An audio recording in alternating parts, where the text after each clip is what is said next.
Believer మనకు తెలియని కొత్త మహేష్ బాబు మాస్ యాంగిల్ ని చూపించాడు. బాబులకే బాబు, సంక్రాంతి బాబు, బాబు ఈ విధమైన మహేష్ బాబు ప్రేమను అసలు ఫ్యాషన్ ఏమో ఊహించలేదు. జనరల్ ఆడియన్స్ ఏ విధంగా ఊహించా అసలు కళ్ళ కూడా ఊహించలేము. అసలు ఆ కన్నీ టైమింగ్ ఏంటి, కొట్టాడు పండుగాడు, అప్పుడు కొడితే బాక్సామి దిమ్మతిని మైండ్ బ్లాక్ అయింది.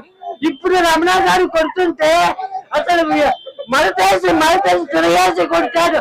ఈ అర్బులు బాక్సామి చనిపోయి సలాంతో బాక్సామి రక్తంతో చనిపోయించారు. అదేంటన్నా గుడ్డూరు కారంతో బాక్సామి నరికించాడు. ఎప్పుడైనా చూసారని నేను చూసానన్నా. అసలు కారం తింటుందా అవి కారణాన్ని ఆవిడ దాటి నింపేశాడన్న మహేష్ బాబు. అసలు సూపర్ అన్న, మామూలు కాదు. ఫస్ట్ హాఫ్ లో అయితే అన్న స్వామి ఫ్యామిలీ టైమింగ్ ఏంటి, ఆ ఫస్ట్ హాఫ్ లో అయితే direct Mahesh Babu mass angle ని చూపించాడు. బాబులకే బాబు, సంక్రాంతి బాబు, బాబు